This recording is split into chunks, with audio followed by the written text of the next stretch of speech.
ఎందుకు అంటే వెళ్ళాలా వద్దా, వెళ్ళాలా వద్దా అని ఆలోచన చేశాను. భయంకరమైన వాన, ఇక్కడ లేదనుకుంటారు, అసలు బాగా వాన పడుతుంది. పాస్టర్ గారికి మధ్యాహ్నం చెప్పా, వాన పడితే పడిందిలే అని చెప్పి పాస్టర్ గారు చెప్పా. పాస్టర్ గారు వస్తున్నానని దేవుడు నడిపించాడు నన్ను ఇక్కడికి. నేను దేవుణ్ణి స్తుతిస్తున్నాను, దేవునికి స్తోత్రం, హల్లెలూయా. గుంటూరు జిల్లా మాది చేబ్రోలు మండలం ఇమ్మానుయేల్ ప్రార్థనా మందిరంలో గత 16 సంవత్సరాల నుంచి సేవ చేస్తున్నాను. దేవుని కృపను బట్టి, దేవుని దయను బట్టి నాకు దేవుడు ఒక భార్యనే ఇచ్చాడు.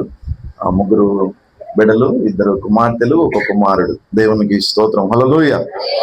అంటే ఇది కుటుంబ ప్రార్థన కాబట్టి నేను కూడా నా కుటుంబాన్ని గురించి చెప్పుకోవాలి కనుక చెప్తున్నా.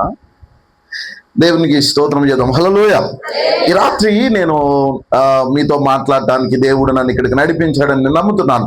అయితే యేసుక్రీస్తు పరిచర్య చేసిన దినాల్లో 4 ధనవంతుల్ని నేను మీకు జ్ఞాపకం చేస్తాను. ఈ 4 ధనవంతుల్లో 3 ధనవంతుల పేర్లు బైబిల్లో రాయబడలా. 3 ధనవంతుల పేర్లు బైబిల్లో రాయబడలా. 4వ ధనవంతుడి పేరు బైబిల్లో రాయబడింది. కుటుంబ ప్రార్థనకి ధనవంతునికి ఏం సంబంధం అని అంటే, కుటుంబం అంతా కూడా కలిసి ప్రార్థన చేస్తే దేవుడు ఆ కుటుంబాన్ని ఆశీర్వదిస్తాడు. హల్లెలూయా, హల్లెలూయా. కనుక ఇక్కడ ఎంతమంది చెప్పగలుగుతారయ్యా, నా కుటుంబం అంతా ఈరోజు కుటుంబ ప్రార్థనల మరి యొక్క కూడికల్లో పాల్గొంటుందన్న వాళ్ళు ఎంతమంది ఉన్నారు? చేతండి. నేను, నా భార్య, నా పిల్లలందరూ కూడా మందిరంలో ఉన్నామన్న వాళ్ళు చేతండి నిర్మమాటంగా. ఒకటి, పర్వాలేదు, ఎత్తండి అబ్బా, ఎత్తండి, ఎవరు ఎత్తండి. నా భార్య ఏంది, ఎవరు ఎత్తట్లే. అందుకే పాస్టర్ గారు కుటుంబ ప్రార్థన అని పెట్టాడు. అంటే ఏంది? దేవుడు కుటుంబాలన్నిటినీ రక్షించాలని. దేవునికి స్తోత్రం, హల్లెలూయా. కనుక ప్రియమైన దేవుని బిడ్డలారా, ఒక వ్యక్తి కుటుంబానికి రక్షణకరంగా ఉంటే ఒక వ్యక్తి కుటుంబంలో ఖచ్చితంగా నాశనం చేస్తాడు అని కూడా చెప్పొచ్చు. ఏది ఏమైనా కూడా కుటుంబం అంతా కూడా కలిసి సమిష్టిగా ప్రార్థన చేస్తే దేవుడు దీవిస్తాడు. ఈ కుటుంబ మరి కూడికల్లో నేను కూడా దేవుని వర్తమానం అందించడానికి దేవుడు నాకు ఇచ్చిన సమయాన్ని బట్టి నేను దేవునికి స్తుతులు చెల్లిస్తున్నాను. మార్కు సువార్త ఇక్కడ మనకి మొదట ధనవంతుడు కనబడతాడు. అయితే ఈ ధనవంతుడి పేరు బైబిల్లో రాయబడలా. మార్కు సువార్త 10వ అధ్యాయము 17వ వచనంలో ఇక్కడ ఒక ధనవంతుడిని మనం చూడవచ్చు. అయితే బైబిల్లో ఇతని పేరు రాయబడలా. ఇక్కడ ఈ యొక్క ధనవంతుడు వచ్చి యేసు ప్రభువుని ఏమని సంబోధిస్తాడంటే 10వ అధ్యాయము 17వ వచనం, ఆయన బయలుదేరి మార్గమున పోవుచుండగా ఒకడు పడగెత్తుకొని వచ్చి ఆయన ఎదుట మోకాళ్ళలోని, సద్బోధకుడా, నిత్య జీవనకు వారసుడగుటకు నేనేం చేయుదునని ఆయన్ను అడిగాను. ఈ యొక్క వ్యక్తి ధనవంతుడు అయి ఉండి దేవుని రాజ్యానికి చేరాలని ఆశ కలిగి ఉన్నాడు. కనుక యేసు ప్రభు దగ్గరకు వచ్చాడయా, మరి పరలోకం వెళ్ళడానికి నేనేం చేయాలి అని అంటే, నన్నెందుకు అడుగుతున్నావు, పోయి ధర్మశాస్త్రాన్ని పాటించు అని అంటే, అప్పుడు వాడు ఏం చెప్తాడంటే, నేను బాల్యం నుండి ఇవన్నీ పాటిస్తున్నానయ్యా అని చెప్తాడు. అప్పుడు యేసు ప్రభు వానికున్న లోపాన్ని ఎత్తి ఒక మాట చెప్తాడు. ఏమంటే లోపాలు ఎత్తి చెప్పేది ద్వేషభావంతో కాదు, ప్రేమతోనే. దేవునికి స్తోత్రం చేద్దాం, హల్లెలూయా. కనుక యేసు ప్రభు ఏమంటాడంటే, నీకు ఒకటి తక్కువగా ఉంది. ఏంటంటే నువ్వు పోయి నీ ఆస్తి అమ్మి పేదలకి ఇచ్చి వచ్చి నన్ను వెంబడించు అని అంటాడు. అయితే 10వ అధ్యాయము 22వ వచనంలో ఆ మాట చూస్తే, అతడు మిగుల ఆస్తి గలవాడు గనక ఆ మాటకు ముఖం చిన్నబుచ్చుకొని దుఃఖపడుచు వెళ్ళిపోయింది. యేసు ప్రభు దగ్గరకు వచ్చి తిరిగి వెళ్ళిపోయిన వాడు వీడొక్కడే. కనుక ప్రియమైన దేవుని బిడ్డలారా, వీడి పేరు బైబిల్లో రాయబడలా. ఎందుకు రాయబడలేదు అంటే, యేసు ప్రభు దగ్గరకు వచ్చాడు కానీ ఎలాంటి ఆశీర్వాదాలు తీసుకోలేదు, ఎలాంటి అవకాశాలు కూడా వినియోగించుకోలేదు. యేసు ప్రభు దగ్గరకు వచ్చి మరి దుఃఖముఖంతో తిరిగి వెళ్ళిపోయిన వాడు ఒక్కడే, వీడు ఒక్కడే. అందుకే వీడి పేరు బైబిల్లో రాయబడలా. ప్రియమైన దేవుని బిడ్డలారా, మనం దేవుని దగ్గరికి వచ్చినప్పుడు దేవుడు మనల్ని సంతోష పెడతాడు, దేవుడు మనల్ని సమాధానపరుస్తాడు, మనకు కావలసినవన్నీ ఇస్తాడు. కనుక వీడైతే మరి దేవుని దగ్గరకు వచ్చి కూడా ఎలాంటి ఆశీర్వాదం పొందలేదు కనుక వీడి పేరు బైబిల్లో రాయబడలా. రెండవ వాడిని మనం గమనిస్తే లూకాసు సువార్తలో 2వ ధనవంతుడు మనకు కనబడతాడు. చూడండి, లూకాసు సువార్త 12వ అధ్యాయము, ఇతని పేరు కూడా బైబిల్లో రాయబడలా. 16వ వచనం దేవుని నుండి మనం చూస్తాం. ఈడెవడో అంటే, నా ప్రాణమా తినుము, తాగుము అని చెప్పి అంటాడు కదా, వాడు ఈ ధనవంతుడు. వీడి పేరు కూడా బైబిల్లో రాయబడలా. 16వ వచనం, ఒక ధనవంతుడు భూమిని సమృద్ధిగా పండించెను. అప్పుడు అతడు, నా పంట సమకూర్చుకొనుటకు నాకు స్థలం చాలదు గనుక నేనేం చేతునని తనలో తాను ఆలోచించుకొని, నేను ఇలాగూ చేతును. ఏమంటాడు? నా కట్లను విప్పి వాటికంటే గొప్ప వాటిని కట్టించదును, అందులో నా ధాన్యం అంతటిని, నా ఆస్తి అంతా కూర్చుకొని నా ప్రాణముతో, ప్రాణమా, అనేక సంవత్సరాలకు విస్తారమైన ఆస్తి నీకు సమృద్ధిగా ఉన్నది, సుఖించుము, తినుము, త్రాగుము, సంతోషించుమని చెప్పెను. అప్పుడైతే యేసు ప్రభు ఏమంటాడంటే, ఒరి వెర్రివాడా, ఈ రాత్రి నేను నీ ప్రాణం అడుగుచున్నాను అని అంటాడు. వీడి పేరు కూడా బైబిల్లో వ్రాయబడాల. ఎందుకనంటే దేవుడు వాడిని ఆశీర్వదించాడు, దేవుడు వాడిని దీవించాడు, వాడికి ఉన్నదానికంటే కూడా ఎక్కువగా దేవుడు సమృద్ధి ఇచ్చాడు. ఇచ్చిన వాడు దేవుడైతే వీడేమంటున్నాడంటే, నా ప్రాణమా, అనేక సంవత్సరాలకి సరిపడా సంపాదన ఉంది, సమృద్ధిగా ఉంది, నువ్వు తిను, తాగు, సుఖించు, నిన్ను అడిగే వాళ్ళు లేడు, నువ్వెవరికి చెప్పాల్సిన అవసరం లేదన్నాడు. వాడి పేరు కూడా బైబిల్లో వ్రాయబడలా. కనుక ప్రియమైన దేవుని బిడ్డలారా, ఇద్దరు అయిపోయారు. ఇద్దరు ధనవంతులు చూపించాను, ఇద్దరు పేర్లు బైబిల్లో రాయబడలా. మూడవ ధనవంతుడు మనకి కనబడతాడు. చూడండి, లోకాసు వార్త 16వ అధ్యాయంలో మరొక ధనవంతుడు మనకి కనబడతాడు. లోకాసు వార్త 16వ అధ్యాయము 19వ వచనం ఎవరైనా చదవండి. ఎవరైనా ఒక్కళ్ళే అన్నాను కదా, అందుకే నేనే చదువుతా. ధనవంతుడు ఒకడు ఉండేను. అతడు ఉదారంగు బట్టలను, సన్నపు నార వస్త్రం, పై వస్త్రమును ధరించుకొని ప్రతిదినము బహుగా సుఖపడుచుండేవాడు. అంటే ఇక్కడ వీనికి ఇంట్రడక్షన్ ఏమని ఇచ్చాడు? ధనవంతుడు అని ఇచ్చాడు. కాబట్టి వీడు ధనవంతుడు. వీడు ఏం చేసేవాడంటే, వీడు తినేవాడు, వీడికి ఎక్కువైంది పడేసేవాడు, కానీ ఎవరికి పంచిపెట్టేవాడు కాదు. మొదటివాడు ధనవంతుడు, ఎవరికన్నా పంచాలి అని అనుకోగానే పారిపోయాడు యేసు ప్రభు దగ్గర నుండి.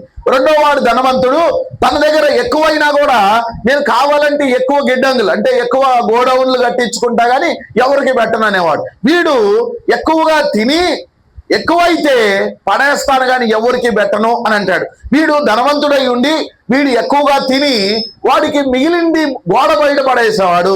గోడ బయట ఎవరున్నాడంటే లాజరు ఉండి అక్కడ కుక్కలతో పాటు, ఏమండి బయట పడేసి ఎవరు తింటారు?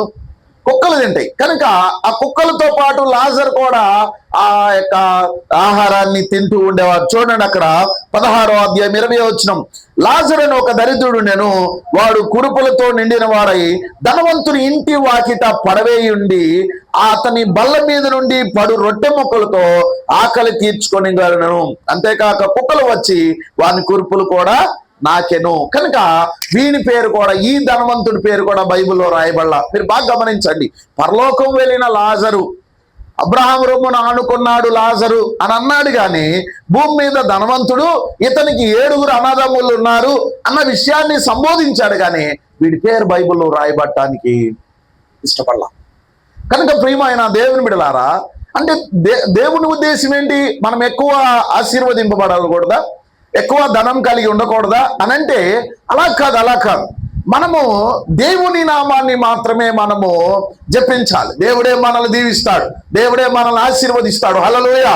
ఈ ప్రపంచంలో ధనవంతులు ఎవరైనా ఉన్నారు అంటే పాస్టర్లే. ఎవరు ధనవంతులు? దేవుణ్ణి ఎవరైతే నమ్మకంగా సేవిస్తారో దేవుడు వాళ్ళందరినీ దీవిస్తాడు. దేవునికి స్తోత్రం చేద్దాం. హల్లెలూయా. దేవుని యొక్క బిడ్డలు, దేవుని యందు విశ్వాసం ఉంచిన వారందరూ ధనవంతులే. దేవుణ్ణి కలిగిన వారందరూ కూడా ధనం కలిగిన వారు. దేవుడు మనల్ని దీవిస్తూ ఉంటాడు, దేవుడు మనల్ని ఆశీర్వదిస్తూ ఉంటాడు.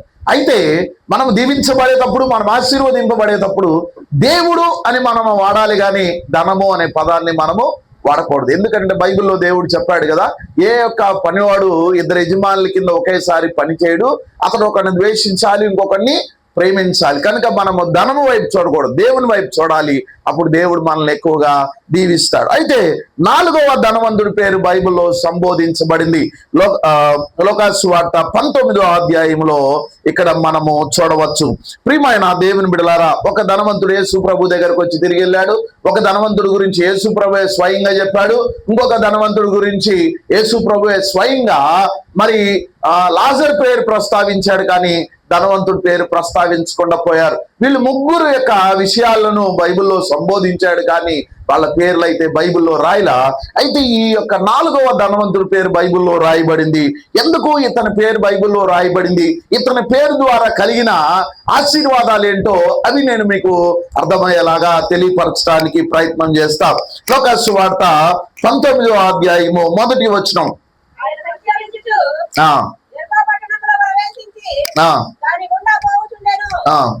చూడండి, ఇదిగో సుంకపు గుత్తదారుడును ధనవంతుడైన జక్కయ్య. హల్లెలూయా, అందరం చేద్దాం హల్లెలూయా.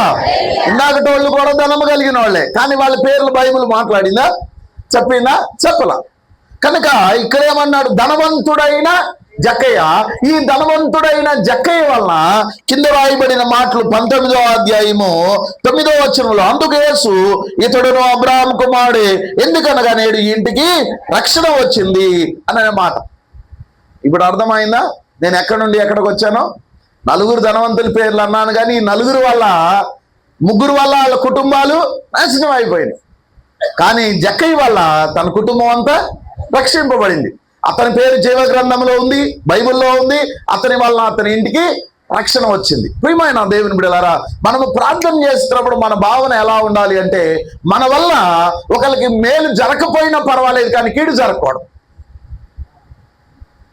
For everything we need to insure our self to be a good always. ఎప్పుడు కూడా నేను మంచి అనే వ్యక్తిని మాత్రమే మనము ప్రదర్శన ఇవ్వాలి. మనలో చెడు వలన ఎవరైనా ఒకరు నష్టపోతున్నారు అని తెలిసినప్పుడు మనం మౌనంగా ఉండడం మంచిది. నేను సేవకుడు అయిన తర్వాత నేను అదే దేవునితో ప్రతిరోజు ప్రార్థన చేస్తా, ప్రభువా నేను ఒకవేళ సేవ చేయకపోయినా పర్వాలేదు, కానీ నా వల్ల నీకు చెడ్డ పేరు రాకుండా చూడు ప్రభువా ఈ దినమని ప్రతి ఉదయాన్నే లేచి అదే ప్రార్థన చేస్తా. కనుక ధనవంతుడని జక్కయ్య ఉన్నాడు. అతను లేచి ఆ రోజు చేసిన పని అతనిని, అతని జీవితాన్ని, అతని కుటుంబాన్ని కూడా మార్చివేసింది. చూడండి ఏమవుతుందంటే, యేసు ప్రభు ఆ దారి గుండా వెళ్తున్నాడు, మీకు అందరికి కూడా తెలుసు. ఆ దారి గుండా వెళ్తున్నప్పుడు చాలా జనాలు ఉన్నారు. అప్పుడు చాలా జనాలు ఉన్నప్పుడు ఈ జక్కయ్య చూడటానికి చాలా పొట్టిగా కనబడేవాడు. అప్పుడు జక్కయ్య మనసులో ఒక ఆలోచన వచ్చింది, నేను కూడా యేసయ్యను చూడాలి. అవకాశం లేదు, పొట్టివాడు. అంటే జనాలందరూ కూడా ఇంత ఎత్తు ఉంటే జక్కయ్య నడుము అంత ఎత్తు ఉండేవాడు సుమారుగా.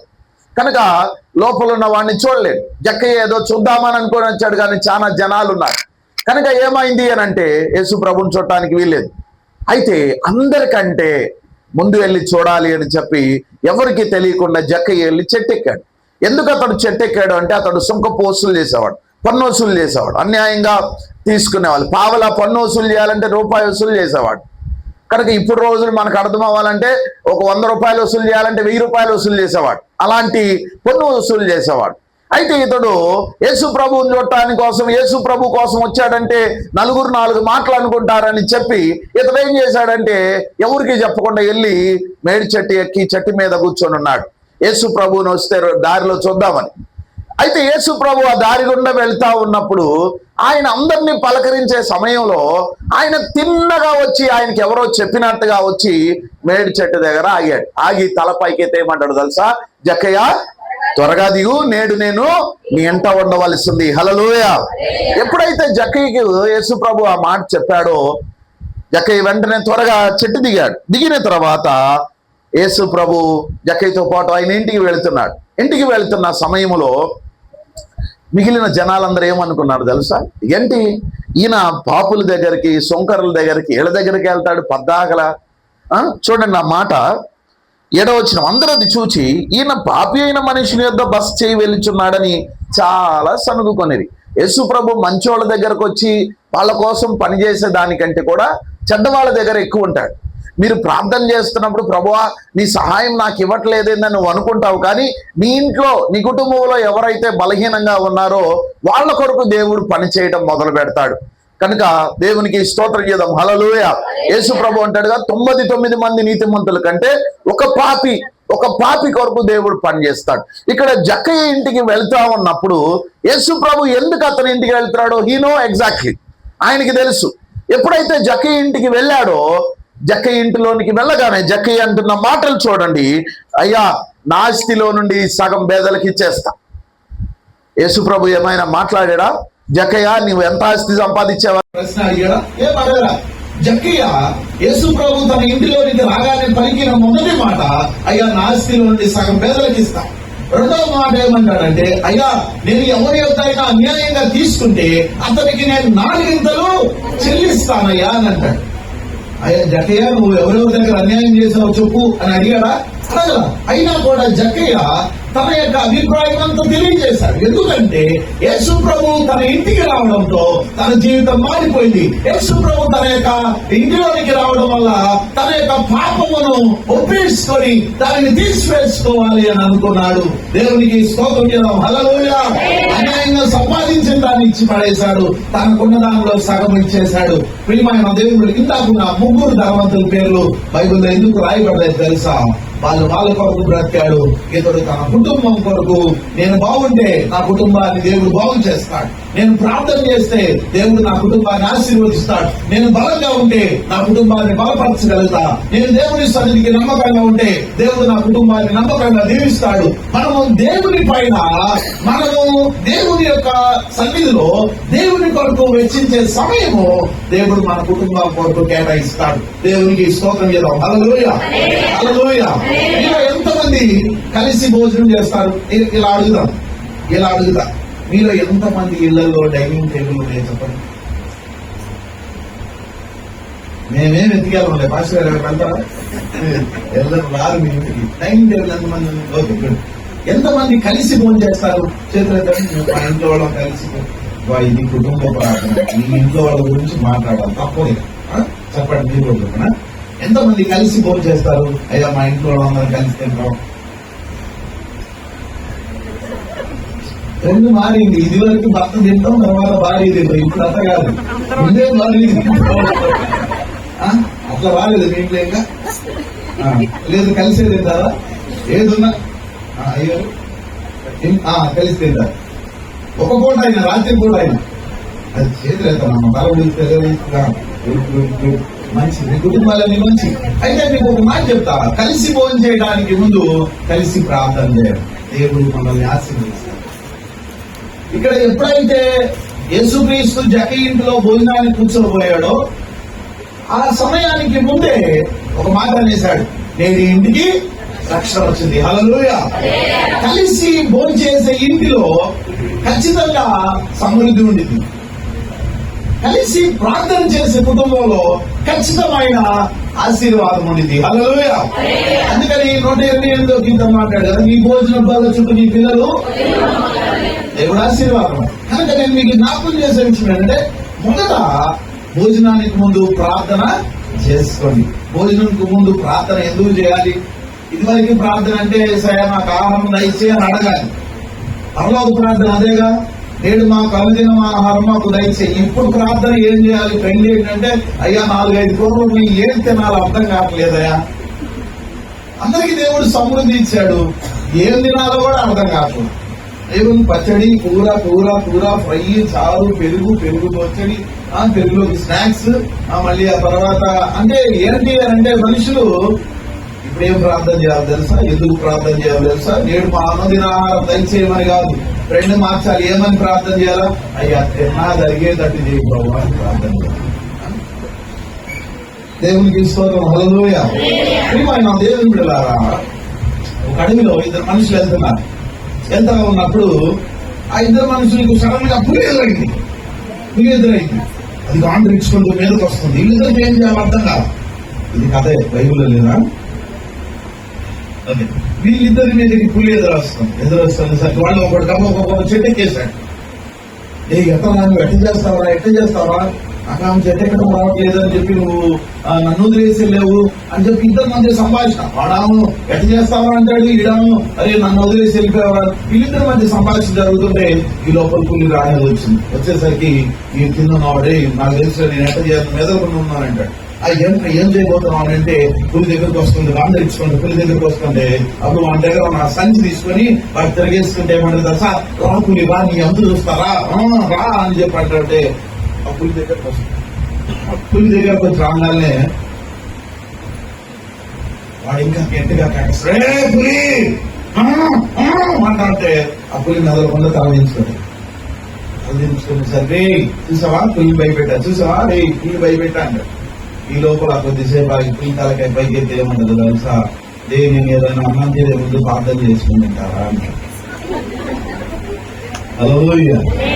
మనం ఏమైనా చేయాలి తెలుసా, ఏది తిన్నా ప్రార్థన చేసుకోండి. దేవుడు ఆశీర్వాదం ఇస్తాడు, ఆరోగ్యం ఇస్తాడు, ఆహారాన్ని కూడా ఇస్తాడు. దేవుడికి స్తోత్రం చేద్దాం. అప్పుడు రాయబడిన మాట, ఎప్పుడైతే యేసుక్రీస్తు జక్కయ్య ఇంటికి వచ్చాడో జక్కయ్య ఇల్లు మారిపోయింది. నేడు ఇంటికి రక్షణ వచ్చింది. Salvation has come to his house. ఎవరి వల్ల వచ్చింది? జక్కయ్య వల్ల వచ్చింది. ఎందుకు వచ్చింది? తాను చేసిన క్రియను బట్టి వచ్చింది. మీరు బాగా గమనిస్తే ఆదికాండము 7వ అధ్యాయంలో నోవాహుని వాళ్ళలోకి వెళ్ళమంటాడు. అంటే అది రక్షణ. వాళ్ళలోకి వెళ్ళమన్నప్పుడు ఎందుకు నోవాహు ఇల్లు అని అంటే అక్కడ ఒక మాట ఉంటుంది 7వ అధ్యాయంలో, నోవాహు నీవు నా ఎదుట నీతిమంతుడు అయి ఉన్నావు కనుక నీవును నీ ఇంటి వారును వాడలో ప్రవేశించండి అని అంటాడు. చూడండి ఒకసారి అన్నమాట. ఈ తరము వారిలో నీవే నా ఎదుట నీతిమంతుడు అయి ఉన్నావు కనుక నీవును నీ ఇంటి వారును ఓడలో ప్రవేశించండి. హల్లెలూయా. ఎందుకు మిగిలిన వాళ్ళందరికీ రాలేదు రక్షణ? నోవాహు మాత్రమే, నోవాహు ఇంటికి మాత్రమే ఎందుకు వచ్చిందంటే నోవాహు మంచోడు. నీతి అని అంటే ఏంటంటే మనల్ని చేసింది దేవుడు కనుక దేవుడు ఏం చెప్తే దానికి మనం లోపడతాం. నీతి దేవుడు మనకి పాపం చేయడము, మన ఇష్టానుసారంగా ప్రవర్తించడము, మనకు నచ్చిన పని అన్ని కూడా మనం చేయవచ్చు. కానీ మనం తిరిగి దేవునికి నమ్మకంగా ఉండడమే నీతి. What is called righteousness. To be a faithful person to God is a righteousness. నీతి అంటే ఏంటంటే నాకు పాపం చేయడానికి అవకాశం ఉంది, నా ఇష్టానుసారంగా నేను ప్రవర్తించవచ్చు, అయినా కూడా నేను దేవునికి నీతిగా ఉంటా. నోవాహు నీతిని బట్టి నోవాహు ఒక్కడనే, నేను మీ ఇంటి వాళ్ళు వాళ్ళలోకి వెళ్ళండి, మిగిలిన వాళ్ళందరూ నేను చంపేస్తా అని ఆకాశ భూములు ఇప్పాడు. భూమి మీద అంతా కూడా నీళ్లు పెట్టేసి అందరినీ కూడా ముంచి పడేసి నీళ్ళలో దేవుని చంపేశాడు. మనం దేవుని పిల్లరా, నోవాహు దినాల్లో ఉన్న ఒక ట్రెండ్ ఏంటంటే వాళ్ళకు పుట్టిన పిల్లల్ని పెళ్లి చేసుకుంటారు, వాళ్ళ పిల్లల్ని కూడా పెళ్లి చేసుకుంటారు. ఇప్పుడు ఉదాహరణ, ఒక్కొక్కళ్ళు 900, 969, 912, 900, 800 బ్రతికేవాళ్ళు. వాళ్ళు ఏంటంటే వాళ్ళకి పిల్లలు పుట్టేవాళ్ళు, మళ్ళీ వాళ్ళని పెళ్లి చేసుకునేవాళ్ళు, మళ్ళీ వాళ్ళకి పిల్లలు పుట్టేవాళ్ళు, మళ్ళీ వాళ్ళని పెళ్లి చేసుకునేవాళ్ళు. ఇలాగ అక్రమంగా ఉండేది. అందుకనే ఆరోగ్యంగా ఉంటాడు, నా ఆత్మ నదులతో ఎల్లప్పుడూ వాదించదు. వారు తమ అక్రమ విషయంలో అలవాటులైనారంటే వాళ్ళకి దేవుడు చెప్పలేకపోయాడు, మీరు ఈ పని చేయకూడదురా బాబు, మీరు మీ పిల్లల్ని పెళ్లి చేసుకోవడం ఏంటి అనేది దేవుడికి అర్థం కాదు. మీరు కనుక 6వ అధ్యాయం ఒకసారి చదివితే ఎందుకు ఆ మాట వాడాడు చూడండి. ఆదికాండం 6వ అధ్యాయం 2వ వచనం, దేవుని కుమారులు నల్ల కుమార్తెలు చక్కని వారిని చూచి వారందరిలో తమకు మనస్సు వచ్చిన స్త్రీలను వివాహం చేసుకుని. దేవుని కుమారులు ఎవరంటే ఇక్కడ మనకి లిస్ట్ కనబడుతుంది. ఎక్కడ నుండి అని అంటే 5వ అధ్యాయము 5వ వచనం దగ్గర నుండి మెతూషెల, షేతు, ఎరెను, తర్వాత కేనాను, మహలేలు, హానోకు, ఎరేదు, మెతూషెల, లెమెకు, నోవాహు, వీళ్ళందరూ కూడా దేవుని కుమారులు. నరుల కుమార్తెలు ఎవరంటే వీళ్ళకు పుట్టిన వాళ్ళు, వీళ్ళని మనం నరుల కుమార్తెలు అనవచ్చు. కాబట్టి ఇప్పుడు ఈ యొక్క 900 సంవత్సరాలు బతికిన వాళ్ళు ఏం చేస్తారు? 100 సంవత్సరాలు దేవుడు అవకాశం ఇస్తేనే 20-30 మందిని కనడానికి సామర్థ్యం ఉంది. అలాంటిది వీళ్ళకి 1000 సంవత్సరాలు, సుమారు 900 సంవత్సరాలు అవకాశం ఉంటే ఎంతమందినైనా, అంటే అది ఎలా జరుగుతుంది? వాడు ఒకటి పెళ్లి చేసుకున్నాడు, వాళ్ళిద్దరికి ఒక పిల్ల పుట్టింది, వాళ్ళని మళ్ళీ పెళ్లి చేసుకోవడం, మళ్ళీ వాళ్ళిద్దరికి ఇంకొక పిల్ల పుట్టింది, మళ్ళీ వాళ్ళని పెళ్లి చేసుకోవడం, అంటే మనవలు అట్లే అయిపోయింది. నేను అనుకున్నాను ఇది ఆ రోజుల్లోనే, ఈ రోజుల్లో అలా జరగట్లేదు అనుకో. ఈ మధ్య కాలంలో ఒక రాయల్ దగ్గరికి ఒక కేసు విషయం వెళ్తే నేను పాస్టర్ గారు అని చెప్పగానే ఆ పాస్టర్ గారు, ఆ లాయర్, మీరు పాస్టర్ గారు అని చెప్పి అడిగి నాకు ఒక చిన్న మాట చెప్పాడు. ఏమిటో, మన ఈ మధ్య పాస్టర్ గారు నా దగ్గర ఒక కేసు వచ్చింది, ఒక ఆవిడ తీసుకొచ్చింది. ఆ కేసు ఏంటి? ఆ కేసు అంటే ఒక ఆవిడ వాళ్ళ లాయర్ని తీసుకొని వచ్చింది. ఒక భార్య తన భర్తను తీసుకొని వచ్చింది, తన భర్త తన కుమార్తె తీసుకొని వచ్చింది. ఏంటమ్మా ఏంటి కేసు అని అంటే, సార్ మా ఆయన మా అమ్మాయిని పెళ్లి చేసుకోండి, మా ఆయన మా అమ్మాయిని పెళ్లి చేసుకోండి, నాకు మా ఆయనతో డైవర్స్ కావాలి అని చెప్పాడు. అడిగేసరికి ఆ రాత్రికి ఏం అర్థం కాదు. అప్పుడు ఆ పెద్ద ఆయన అడిగాడు, పెద్ద ఆయన షూట్ వేసుకొని చక్కగా కూర్చోమన్నాడు దర్జాగా. ఏంటి సార్ గారు మీరు ఏం చేశారు, ఇది ఏంటి ఈ పని అంటే, సార్ గారు లాయర్ గారికి ఒక మాట చెప్తాడు. ఏంటంటే, సార్ నేను చెప్పేది మాట వినండి, మీరు ఆమె చెప్పేది మాట విన్నారు, నేను చెప్పే మాట కూడా వినండి అని. ఏంటో చెప్పా మాట అంటే, అయ్యగారు మీ తోటలో ఒక మామిడికాయ చెట్టు కాల్సింది. మామిడికాయ చెట్టుకి చాలా మామిడికాయలు వచ్చినాయి. మీరు తింటారా, బయట వాళ్ళకి ఇస్తారా?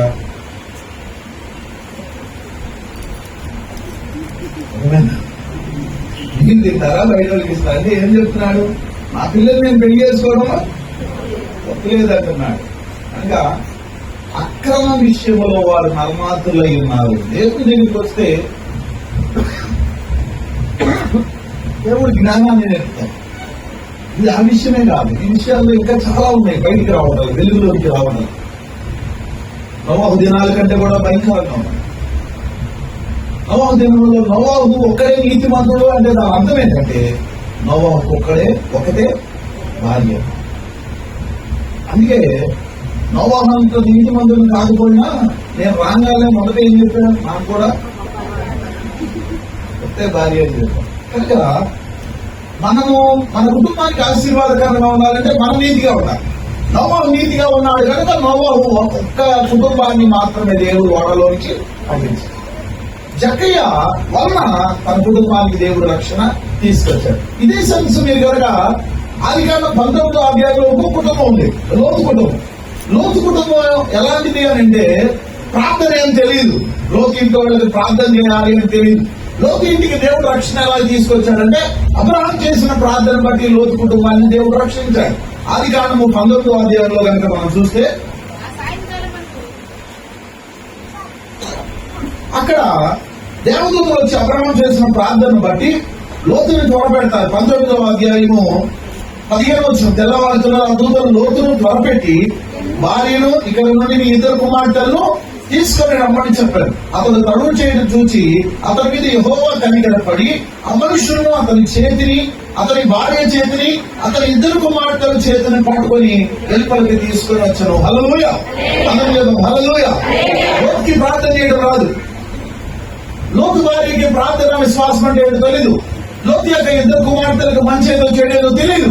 కారణం ఏంటంటే వాళ్ళు సొదొమ గొమొర్రా పట్టణంలో ఉండి బాగా చెడిపోయారు.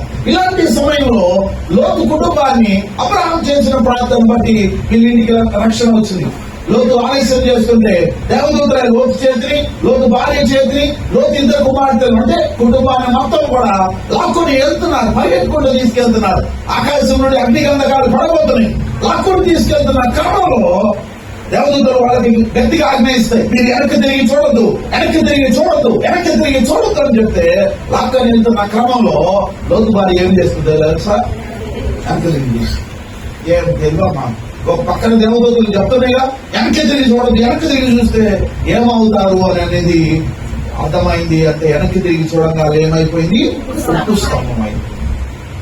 సరే, ఇలా అయిన తర్వాత లోతు ఇద్దరు కుమార్తెలు ఒక కొండ గుహల్లోకి వెళ్ళారు. అక్కడ జనాలు ఎవరు లేకపోయేసరికి లోతు ఇద్దరు కుమార్తెలు ఏమనుకున్నారు తెలుసా?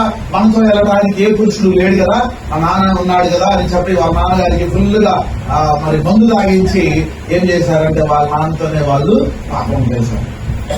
వాళ్ళ నాన్న ముందు ఇద్దరు కూతుర్లు ఉన్నప్పుడు అంత ఎక్కువ మందు తాగకూడదు, తప్పు. రెండవది, వాళ్ళ యొక్క కూతురికి ఆలోచన ఎందుకు వచ్చిందంటే వాళ్ళు ఆల్రెడీ సొదొమ గొమొర్రా పట్టణంలో ఉన్నారు. వాళ్ళు స్థలం అయితే మారింది కానీ వాళ్ళ ఆలోచన మారలా. కనుక వాళ్ళు మా నాన్నతో వెళ్ళి మేము ఉండాలి అన్న ఆలోచన, దుష్ట ఆలోచన, వాళ్ళు పెంచబడిన స్థలమును బట్టి, అక్కడున్న మనుషులను బట్టి, విలువలైన మనుషుల మధ్య, పాపంతో ఉన్న మనుషుల మధ్య ఉన్నారు కనుక అలాంటి దుష్ట ఆలోచన వాళ్ళలో ఉంది. కనుక దాన్ని అమలు పరిచారు. ఎవరు లేదు చూసేవాళ్ళు, చేసేవాళ్ళు ఎవరు లేరు. మన ఇష్టం అని ఒక రోజు పెద్దది, రెండో రోజు చిన్నది ఏం లేదు. ప్రియమైన దేవుని బిడ్డలారా, ఆ తప్పు జరగడానికి కారణం అక్కడ ఎవరు లేరు, వాళ్ళమ్మ లేదు. వాళ్ళమ్మ ఉంటే అది జరిగేదా? జరిగేది కాదు. కనుక లోతుకి ప్రార్థన చేస్తూ వచ్చి ఉంటే అసలు ఆ కుటుంబం నాశనం అయ్యేదా? లోతుకి ప్రార్థన చేయడం రాకపోవడాన్ని బట్టి, ఆ ఇంట్లో ఉన్న లోతు భార్య దేవుడు చెప్పిన మాట వినకపోవడాన్ని బట్టి, లోతు యొక్క ఇద్దరు కుమార్తెలు సొదొమ గొమొర్రా పట్టణ ప్రజల్లో వాళ్ళతో కలిసి ఉండటాన్ని బట్టి అక్కడ ఉన్న ఆలోచన, వాళ్ళు ఎక్కడున్నా కూడా దుష్ట ఆలోచన అలాగే ఉంటుంది. ప్రియమైన దేవుని బిడ్డలారా, ఈ రోజుల్లో తల్లిదండ్రులు ఏం చేస్తున్నారు? పిల్లలకు అర్థం కావట్లా, పిల్లలు ఏం చేస్తున్నారు? తల్లిదండ్రులకు అర్థం కావట్లా. They are always trying to go away from God. దేవునికి దూరంగా వెళ్ళే ప్రతి విషయాన్ని ఒక కుటుంబం సాధన చేస్తుంది, కానీ దేవుడి దగ్గర ఉండి నేర్చుకోవడానికి ఇష్టపడట్లే. లోతు భార్య దేవుడు చెప్పిన మాట నిరుద్ధకం చేసింది. ఆ లోతు తనకి తెలుసు, ఎక్కువ మందు తాగితే మనం అజ్ఞానం పోతాం, లేకపోతే మత్తు కోల్పోతాం, మనం ఏం చేస్తున్నాం మనకి తెలియదు అని. అయినా కూడా తాగాడు, దుష్టక్రియ అభ్యాసం చేశాడు. మూడవది, తన ఇద్దరు కుమార్తెలకి ఆయన మన నాన్న మనల్ని కన్నావాడు అని తెలుసు, కానీ వాళ్ళిద్దరికి ఏమి కోల్పోయారంటే విలువను కోల్పోయారు. Because of their sin and they have already practice the sin in the village. వాళ్ళున్న ఊర్లో, వాళ్ళున్న స్థలంలో వాళ్ళు పాపాన్ని అభ్యాసం చేశారు కనుక, పాపం చేసేవాడిని స్థలం మార్చిన పాపాన్ని కొత్తగా చేస్తాడు, కానీ పాపాన్ని వదిలేసినాడు. అందుకనే చాలా మంది పాపాన్ని వదిలేలాక ప్రార్థనే వదిలేస్తారు. లోతు కుటుంబాన్ని దేవుడు రక్షించాడు. అబ్రహాం చేసిన, బంధువులు చేసిన ప్రార్థనను బట్టి లోతు కుటుంబానికి రక్షణ వచ్చింది, కానీ ఆ ఇంట్లో వాళ్ళు ఎవరు నిలబెట్టుకోవాలి. ఈ రోజు నేను కుటుంబాల గురించి చెప్తున్న మాట ఏంటంటే, కుటుంబంలో ఒకరు ప్రార్థన చేసేవాడు, ఒకరు నమ్మకమైన వాడు ఉంటే ఒకరిని బట్టి దేవుడు కుటుంబాన్ని అంతా ఆశీర్వదిస్తాడు. If you are the person, one person to stand for God, God will bless the whole family. చదవండి దేవునికి స్తోత్రం. హల్లెలూయా. నువ్వు ఒక్కదానిగా నిలబడినా, నువ్వు ఒక్కగా నిలబడినా దేవుడు నిన్ను బట్టి ఈ కుటుంబాన్ని దేవుడు దీవిస్తాడు. జక్కయ్య ఒక్కరిని బట్టి ఆ ఇంట్లో వాళ్ళందరికీ కూడా నేనేంటి ప్రియమైన దేవుని వెళ్ళాలి. What's the difference? What makes the difference? ఏంటి తేడా అంటే, లోతు ఇంట్లో ఒక్కరు కూడా తినగలేదు కనుక ప్రియమైన దేవుని వెళ్ళాలి. నష్టం అంతా కూడా జరిగిపోయింది కనుక కుటుంబాల గురించి మనం ఇంకొక కుటుంబాన్ని మనం చూస్తే, అపోస్తలుల కార్యములు 16వ అధ్యాయంలో ఒక కుటుంబం మనకు కనబడుతుంది. 16వ అధ్యాయంలో ఇంకో కుటుంబం మనకి కనబడుతుంది. ఈ కుటుంబం ఏంటి అంటే, వీళ్ళు ఈ యొక్క జైలు అధికారి ప్రార్థన చేసే పాస్టర్ గారిని తీసుకొచ్చి జైల్లో పెట్టాడు. ఆయన మంచి పనే చేశాడు, ఒక దెయ్యాన్ని నిలబెట్టాడు. దానివల్ల ఏదో గొడవ వచ్చింది. ఆ గొడవ రాగానే పౌలు శీల ఇద్దరిని తీసుకొచ్చి జైల్లో పెట్టారు. పౌలు శీలకి ఏమొచ్చు? ఎక్కడున్నా కూడా ప్రార్థన చేయడమే వచ్చు. కాబట్టి వాళ్ళు ప్రార్థన చేస్తూ, పాటలు పాడుతూ, కీర్తనలు చెప్తూ, మధ్యరాత్రులు అయినా పాటలు పాడుతూనే ఉన్నారు. ఇట్లా పాటలు పాడుతున్న సమయంలో జైల్లో ఉన్న ఖైదీలందరూ కూడా వింటున్నారు. వీళ్ళు పాటలు పాడుతున్నారు, ఏం ప్రార్థన చేస్తున్నారు, దేవునికి ప్రార్థన చేస్తున్నారు, ఎంత విశ్వాసమా అని చెప్పి వాళ్ళు వింటా ఉన్నారు. వాళ్ళు వింటా ఉన్న లోపల ఏమైంది అని అంటే, ఆ జైలు అంతా కూడా కదిలిపోయింది. జైలులో ఉన్న ఖైదీలందరూ బంధకాలు ఊడిపోయినాయి. ఈ పౌలు శీలకి కట్టిన బంధకాలు ఊడిపోయినాయి. అందరి బంధకాలు ఊడిపోయేసరికి ఆ జైలు అధికారికి ఏం అర్థం కాల. ఒక్కసారిగా తుల్లిపడ్డాడు. ఎందుకని? అదొక పెద్ద భూకంపం లాగా వచ్చి అంత కూడా అదిరిపోయి కదిలిపోయేసరికి అక్కడ ఏం చేయబోయాడంటే, ఇంకేముంది, అన్ని తలుపులు తెలుసుకుని అన్ని ఊడిపోయినట్టు అందరూ ఎటువంటి పారిపోయి ఉంటారు అని చెప్పి తన కత్తి తీసుకొని తాడు పొడుచుకోబోతుంటే పౌలు ఒక మాట అంటాడు, అయ్యా ఏం చేసుకోవద్దు, మేము ఎక్కడికి వెళ్ళాలా, మేము ఇక్కడే ఉన్నామని చెప్తాడు. హల్లెలూయా, హల్లెలూయా. ప్రియమైన దేవుని పిల్లలారా, నీ ఇంట్లో సమస్య వచ్చినప్పుడు, నీ కుటుంబంలో సమస్య వచ్చినప్పుడు పాస్టర్ గారు ఎక్కడికి పారిపోడు, ప్రార్థనే చేస్తా ఉంటాడు. ఏంటి పాస్టర్ గారు మా ఇంటికి రారా, ప్రార్థన చేయరా అని ఈ మధ్య ఎక్కువ రాసుకుతున్నారు. ఎక్కువ సార్లు వెళ్ళినా బాధపడతారు. ఎలాగో తెలుసా? విశ్వాసం ఎంత బాధపడతారు తెలుసా? పాస్టర్ గారు తిండి పెట్టి చంపుతారు. ఏంటి పాస్టర్ గారు మా ఇంట్లో తినరా, మేము పెడితే తినరా, మేము అంతా అయిపోయింది అమ్మాయా అనుకుని అమ్మ రామ్మ వెళ్తున్నా అనగానే పాస్టర్ గారు ఏమి చిన్న గ్లాస్ తాగండి పాస్టర్ గారు, థమ్స్అప్ ఇస్తారు. మళ్ళీ వెళ్ళి వాకింగ్ చెప్తా ఉన్నప్పుడు ఎక్కువ తినగాకుండా అంటే మన పక్కన పెద్దగా కనపడతా ఉంది. నేను ఈ మధ్యకాలం విశ్వాసం వెళ్ళగలగానే మానేశాను. ఎందుకు? ఎవరింటికి వెళ్ళినా పోటీ పడుతున్నాను. ఒక కూరతో పెట్టట్లే, 4-5 కూరలు పెడతాను. కనుక దేవునికి స్తోత్రం చేయాలి. హల్లెలూయా. సమస్య వచ్చింది, ఏమని చెప్తున్నాడు పౌలు? మేము ఎక్కడికి పోలా, ఇక్కడే ఉన్నామంటాడు. అర్ధరాత్రి సమయంలో ఏం జరుగుతుందో తెలుసా? దీపం తీసుకొని వచ్చాడు. వాళ్ళు అక్కడే ఉండడం చూసి ఒక మాట అంటాడు. ఆ మాట చాలా ఆశ్చర్యంగా మనకు అనిపిస్తుంది. చూడండి, అతడు 29వ వచనం, అతడు దీపం తెరమని చెప్పి లోపలికి వచ్చి మణుగుచు పౌలుకు శీలకు సాగిలపడి వారి వెలుపలికి తీసుకొని వచ్చి, అయ్యా రక్షణ పొందుటకు నేనేం చేయవలను? అందుకు వారు, ప్రభు అయిన యేసునందు విశ్వాసం ఉంచుము, అప్పుడు నీవును నీటి వారు రక్షణ పొందుదు. హల్లెలూయా!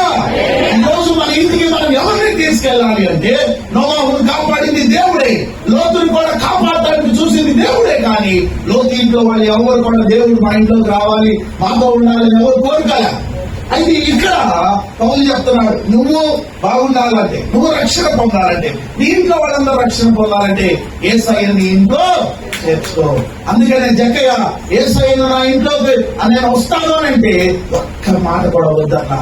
ఈ రోజు యేసయ్యని నా ఇంటికి రా అని పిలుచుకెళ్ళే వ్యక్తిగా నువ్వు నిలబడాలి. యేసు ప్రభువా, నా ఇంట్లో ఉన్న ప్రతిదీ ఆశీర్వదించు ప్రభువా అనే వ్యక్తిగా నువ్వు ఉండాలి. అయితే ఇక్కడ అంటున్నాడు కదా పౌలు, నువ్వును యేసు ప్రభువుని నమ్ముకొని ఆయన యందు విశ్వాసం ఉంచితే నీవును నీ ఇంటి వారును రక్షణ పొందుతారు అని అనగానే చూడండి 30వ వచనం, వారిని వెలుపలికి తీసుకుని వచ్చి రక్షణ పొందుటకు నేనేం చేయగలను? అందుకు వారు, ప్రభువా యేసునందు విశ్వాసం ఉంచును, అప్పుడు నీవును నీ ఇంటి వారిని రక్షణ పొందుతారని చెప్పాను. అతనికి అతని ఇంటి వారందరికీ దేవుని వాక్యం బోధించి రాత్రి ఆగడియలోనే అతడు వారిని తీసుకుని వచ్చి వారి గాయములు కడిగాను. వెంటనే అతడును, చూడండి ఆ మాట అండర్లైన్, అతని ఇంటి వారందరూ బాప్తిసం పొందిరి. హల్లెలూయా! నాకు తెలిసి ప్రపంచంలో అర్ధరాత్రులు పూట బాప్తిజం తీసుకున్న కుటుంబం ఇదొకటే.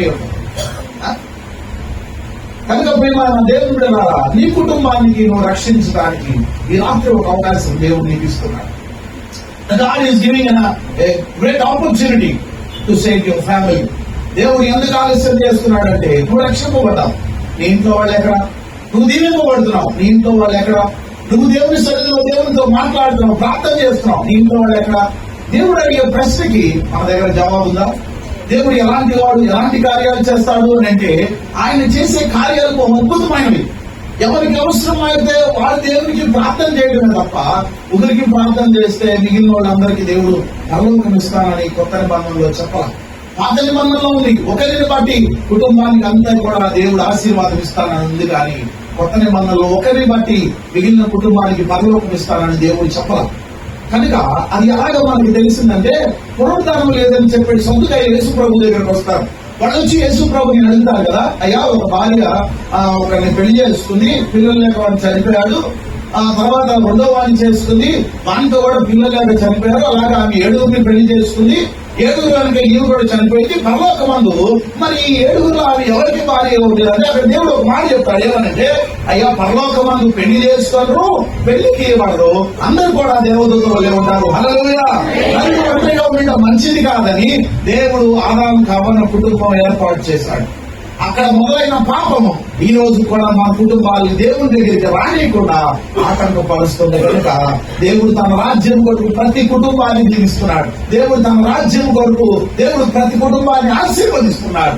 అట్టి ఆశీర్వాదం కొరకు బాప్తిజం అనే పదాన్ని ఒకటి దేవుడు అమలుపరిచాడు. Everyone must have a baptism. ప్రతి ఒక్క వ్యక్తి రక్షణ పొందాలి, ప్రతి ఒక్క వ్యక్తి బాప్తిజము తీసుకోవాలి. మత్తయి సువార్త బాప్తిజం ఇచ్చి యోహాను తన మాటల్లో తెలియపరిచిన విషయం ఏంటంటే, అయ్యా నేను మీకు నీళ్ళలో బాప్తిజం ఇస్తున్నాను, అయితే నా వెనుక వచ్చేవాడు నాకంటే శక్తిమంతుడు.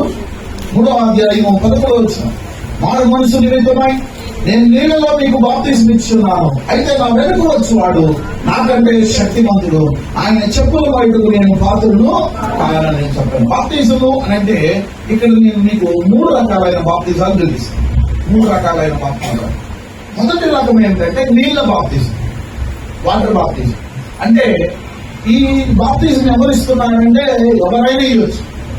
ఆ దినాలు ఎవరు ఇచ్చారంటే బాప్తిజం ఇచ్చి యోహాను ఇచ్చారు, నీళ్ళలో బాప్తిజం ఇచ్చాడు. అయితే యేసు ప్రభు ఎందుకు వచ్చాడు అని అంటే, ఇక్కడ 2 విషయాలు ప్రస్తావించబడింది.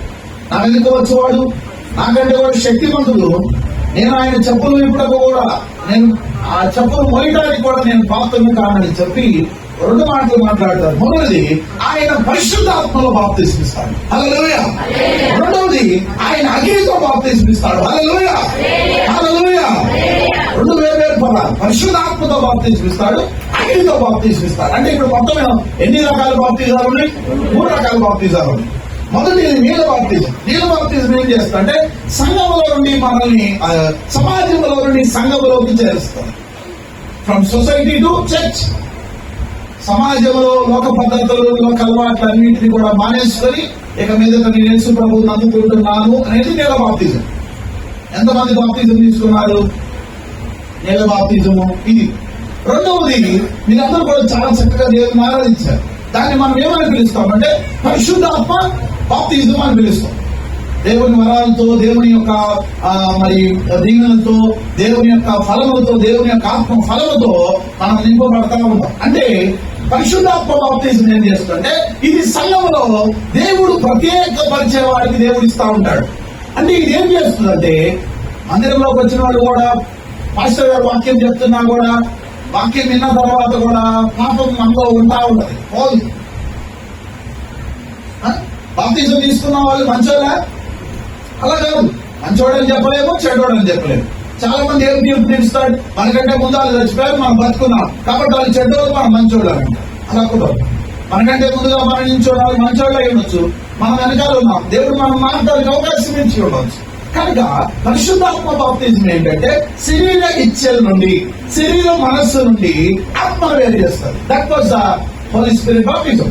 పరిశుద్ధాత్మ బాప్తిజం ఏంటంటే శరీర కోరికల నుండి, శరీర ఇచ్చల నుండి మనం వాటిని విసర్జించి ఇక మీదట నేను నా మనస్సుని క్రీస్తు వరకు, యేసయ్య వరకే ఉంచుకుంటాను అనేది పరిశుద్ధాత్మ బాప్తిజం.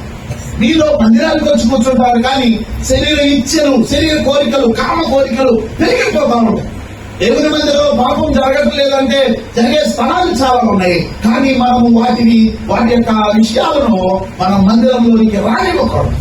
దాన్నే మనం ఏమంటామంటే పరిశుద్ధాత్మ బాప్తిజం. ఇది యేసయ్య తన ఆత్మ చేత నింపుతూ ప్రత్యేకపరుస్తూ ఉంటాడు. దీన్ని మనం పరిశుద్ధాత్మ బాప్తిజం అంటాం. అంటే నీళ్ళ బాప్తిజం సమాజంలో నుండి సంఘంలోకి నడిపిస్తుంది. పరిశుద్ధాత్మ బాప్తిజం శరీర కోరికల నుండి పూర్తిగా దేవుని ఆత్మ పైన ఆధారపడేలాగా నడిపిస్తుంది. అయ్యా మరి ఆత్మ బాప్తిజం ఏం చేస్తుంది? వాట్ ఈస్ ద బాప్తిజం ఆఫ్ ఫైర్? పరిశుద్ధాత్మ బాప్తిజం అంటే ఏంటంటే ఇది యేసు ప్రభు ప్రత్యేకంగా ఇవ్వడానికి వచ్చాడు అనేది సంబోధించబడింది. అపోస్తలుల కార్యములు 2వ అధ్యాయంలో మనం చూస్తే యేసు ప్రభు చాలా స్పష్టంగా చెప్తాడు, మీరు వెళ్ళి మేడగదిలో ప్రార్థన చేయండి, మీరు వెళ్ళి కలిసి ప్రార్థన చేయండి అంటే 150 మంది మేడగదిలోకి వెళ్ళి ప్రార్థన చేస్తే వారి పైకి దేవుని యొక్క అగ్ని అని చెప్పి వాళ్ళ మీదకి దిగి వచ్చింది. దాన్నే మనం ఏమంటామంటే పెంతెకోస్తు పండుగ దినమంటాం. హల్లెలూయా, అందుకే హల్లెలూయా, హల్లెలూయా. యేసుక్రీస్తు లోకానికి ఎందుకు వచ్చాడంటే ఆయన అగ్ని బాప్తిజం ఇవ్వడానికి వచ్చాడు. హి కేమ్ టు గివ్ ద బాప్తిజం ఆఫ్ ఫైర్. ఎవరు ఈ అగ్ని ద్వారా అని అంటే మనం భూమి మీద నుండి పైకి వెళ్ళాలంటే మనకి అగ్ని అవసరం. ఇది ఎప్పుడైనా ఆకాశంలో వెళ్ళేటప్పుడు విమానాన్ని చూసారా? చూసిన వాళ్ళు చేతను, విమానం ఎక్కిన వాళ్ళు చేతను. గుడ్. పైగా విమానం వెళ్ళేటప్పుడు మీరు కనుక గమనిస్తే భూమి ఏం కనపడదు, భూమి ఏం కనపడదు. మీకు ఒక 10,000 ఉంటే కనుక ఒకసారి ముందు విమానం ఒక ప్రయాణం చేయండి, అసలు మీకు భూమి మీద ఉన్న మనుషులు ఎవరు కనపడరు, ఆకాశం మాత్రమే కనపడదు. ఒక సుమారుగా ఒక 20-30 లేదా 10 కిలోమీటర్ల పైకి వెళ్తే నాకు తెలిసి మామూలు ఇక్కడ డొమెస్టిక్ ప్లేన్స్ అయితే ఒక 9 to 12 కిలోమీటర్స్ పైకి ఎగురుతాయి. ఎగిరినప్పుడు అసలు భూమి అసలు కనపడదు. మరి అంత పైకి వెళ్ళాలంటే గాలి వస్తుంది, అన్ని ఇంకా అంతకంటే పైకి వెళ్ళాలంటే రాకెట్ వాడతారు. మీరు ఎప్పుడైతే రాకెట్ ని చూసారా? అది వెళ్తా ఉన్నప్పుడు దాని వెనకాల ఏమవుతుంది? గీత వేసుకుంటే వెళ్తుంది. ఏంటా గీత? ఏంటా గీత అంటే